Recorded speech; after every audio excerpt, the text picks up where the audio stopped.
Hello, my name is Pleeps, or Gabe, and welcome to the start of our more in-depth D&D 5e module coverage. Tonight, I am about to begin my journey into Tyranny of Dragons. Wish me luck, of course. Before we begin, let's give a rundown on how this series is actually going to be structured. Every episode of this series will cover, well, for Tyranny of Dragons it's fairly easy, we'll cover a chapter of the book. It'll be about my preparation, and the video will be split into 2 segments. I know I put 3 fingers there, but ignore that. I meant 2. Segment 1. Pre-session. Basically, before I run the chapter, some of the preparations I've decided to take, and just some general thoughts on how I think it's going to go.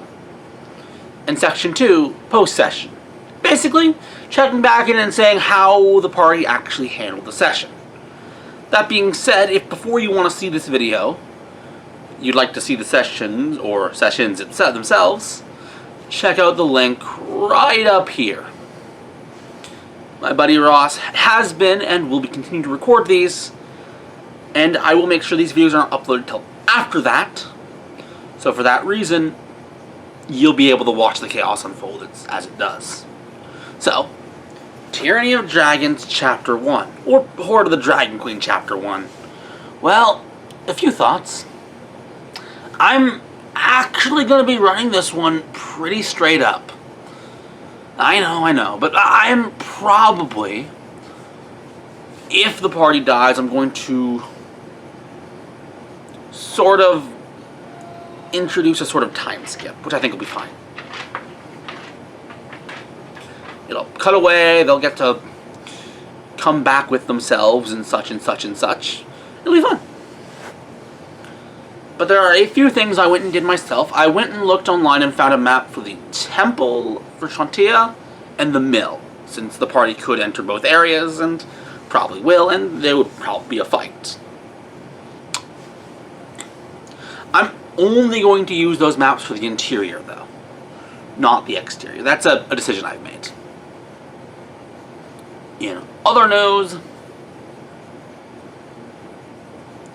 I am probably going to be running their time straight up. Based on, however, the time in the book, they arrive in town at 9, then they get to the keep by 10. And then everything they do takes an hour, including a short rest if they decide to do so. The dragon attack, as I'm hard setting to 11, and the duel, I'm hard setting to 3. Otherwise, I'll use my best judgment. And of course, I expect they might take a short rest at some point in there. Those are my few running notes going into this chapter. Now, let's do a really cool segment, the party check-in. I'm going to be showing you guys what the party looks like going into this. A second. We've got a party of 4 tonight,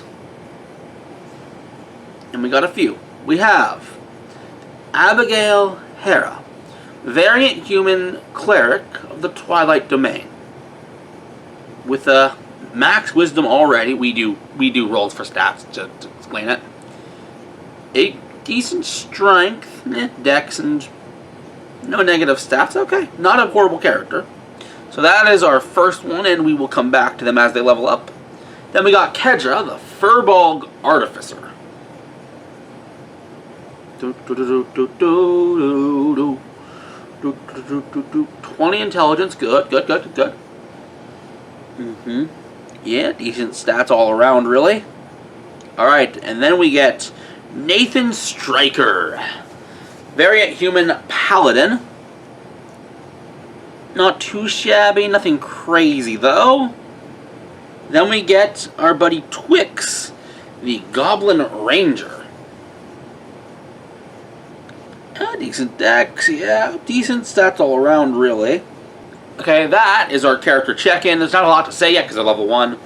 But if things go well, we'll get to level 2 at the end of the session. So we will get back to character check-in as soon as we reach back to you. Alright, That is it for pre-session. I will see you guys in a few seconds for you for the post-session. And I'm back. Okay, so that was a session. Let's start by looking over our character sheets since they did level up. Level 2 Twilight Clerics, of course, get their hands on, where is it? Their Channel Divinity, which is a whole thing. Right. Level 2 Artificer can get their hands on infusions. So we'll see what they do with them. And of course, level 2 Rangers get spell casting, so let's take a look at spell choice. Nothing crazy, nothing crazy. Alright, and oh, yeah. Our Paladin's been replaced by a fighter. We had a death. Kind of unfortunate. Bad luck with the dice, you know how it is. 16? That just hits. Fuck. Yep. Please roll. Alright, you take 6 piercing damage, bludgeoning damage as a rock pelts you in the head. I'm down. Yeah, Striker. You guys watch as Striker gets knocked unconscious. And you know what, ironically? It's my turn. You're I up. have to roll a death saving throw. Alright, so Dale, this is the mechanic that happens when you hit 0 hit points. There are 2 ways that this can go. A, he rolls above a 10. Yay, does that 3 times. He won't be back up at 1 HP, but he will be stable and will not die. B, Right. he rolls below a 10. Does that 3 times. May he rest in peace. Okay. Give it to me. Yep. I'm giving it to you. Okay. Nathan Striker, Please you know what don't I get. need. Please don't get a Do 1. not. Please Another don't fun get a roll. 1. You have to succeed this. A natural 20 counts as 2 successes, and a natural 1 counts as 2 failures. Please don't get a 1. Please don't get a You have 1. to succeed this. Please. Honestly, it could have been avoided, but I'm actually kind of glad. So there's a part I didn't really talk about in the preamble section of this video, and that was the duel with the champion. It is an infamously difficult to win fight, notoriously so, and 3 to that second strike. That is his turn. I'm a Sawangan. Yeah, I figured as much. Oh! Natural 20, roll it! And it can't be 1s because of Great Weapon Master. Even though it didn't matter. Unbelievable. Did I kill him? You didn't kill him, Oh. because the fight's very clear on this rule here. But you knock him out. And as he's knocking out, it says, "You are an honorable opponent." well, they actually, the fighter who was able to win only with the use of their various fighter features, their action surges and their second winds, you know, that stuff. There's no way the Paladin or any of the other party could have had a shot. I will also note a bad thing to look out for the next chapter we'll talk about. The party's had really bad luck bluffing so far. Like, really bad luck. I let them sit out the dragon fights. I know. Why did I do that? Honestly, because I couldn't justify pushing them to do it, and they still did something. It's not like they short-rested during the time. And seriously, it's an adult dragon that you're supposed to fight at level 1 or level 2.